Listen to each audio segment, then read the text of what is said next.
পড়ো তোমার প্রভুর নামে, ঠিক না? পড়ার কথা বলছে। তা আল্লাহ কিন্তু নাজিল হওয়া প্রথম কথাটা পড়ার সাথে, কোরআনে আমরা যখন সূরা ফাতিহার প্রথম যে আয়াতটা দিয়ে নামাজ শুরু করে প্রত্যেক রাকাতে, সেটা কি ছিল? প্রথম রাকাতে প্রত্যেকবারে বলতেছি সেটা কি? সেটা হচ্ছে শুকরিয়া জানাচ্ছে আল্লাহর কাছে। তার মানে মানুষের জন্য যেটা সবচেয়ে প্রয়োজনীয় আল্লাহ কিন্তু সেট করে দিয়েছেন। এখন দেখেন, অনেকেই বলে না যে আমি পড়ি কিন্তু আমার পড়ার খেয়াল থাকে না, আছে না? স্টুডেন্টের এই সমস্যাটা বেশি তো।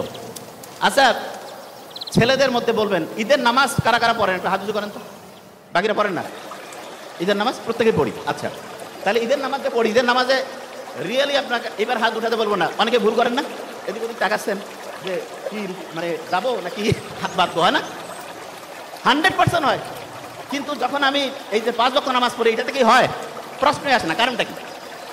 কারণটা হচ্ছে, আপনি এখন বলতে পারেন যে ভাই আমরা তো ওই ঈদের নামাজ মাত্র সেরকম পড়ি নাই। আপনি হিসাব করে দেখেন, প্রত্যেক বছরে 2 বার করে আপনি ঈদের নামাজ পড়েন। আপনি যদি 20 বছর ধরে নামাজ পড়তেছেন, 40 বার পড়ছেন, কিন্তু তারপর আপনার খেয়াল থাকে না। কারণটা কি? কারণটা হচ্ছে ওই যে একটু আগে বলছিলাম, যা কিছু পড়ি 1 সপ্তাহ পরে 80% ভুলে যায়। আপনি ঈদের নামাজ পড়েন তো বছরে 2 বার, আপনার পড়ার যে টেকনিকটা, যে নিয়মটা, সেটা শর্ট টার্ম মেমোরিতে থাকে, লং টার্মে আর রিজার্ভ হয় না। কিন্তু আপনি রেগুলার যে 5 ওয়াক্ত নামাজ পড়েন, এটা আপনার লং টার্ম মেমোরিতে রিজার্ভ হয়ে যায়। এই জন্য ঈদের নামাজটা এইটা থেকে একটা পড়ার টেকনিক বের করা যায়। সেটা কি? অনেক স্টুডেন্ট আছে বছরে একটা চ্যাপ্টার পড়লো, 6 মাস নাই, আর হঠাৎ করে বই থেকে প্রশ্ন করছে, জিজ্ঞাসা করছে, উত্তর দিতে পারতেছে না। কেন পারে না? কারণ পড়াটা শর্ট টার্ম থেকে হারাই গেছে। লং টার্মে যদি পড়াটা রিজার্ভ করতে চাই, তাহলে যেটা করতে হবে সেটা হচ্ছে ভুলে যাওয়ার আগে রিভিশন দিতে হবে।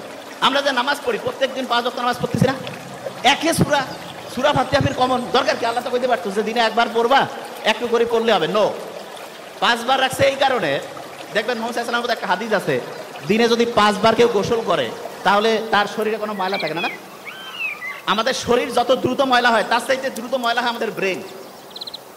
যে কি কোন ভাই, ব্রেন ময়লা হয়? হ্যাঁ। এবং ব্রেন যদি ময়লা হয়, তখন হয় কি? ডিপ্রেশন হয়, অ্যাংজাইটি হয়, ঠিকভাবে ঘুম আসে না। তা ব্রেনটা পরিষ্কার করার জন্য প্রত্যেক দিন 5 বার গোসল করার চাইতে উপকারী জিনিস নামাজের ব্যবস্থা আল্লাহ করতে। তার মানে নামাজ এটা ব্রেন পরিষ্কারের একটা সেরা বুদ্ধি।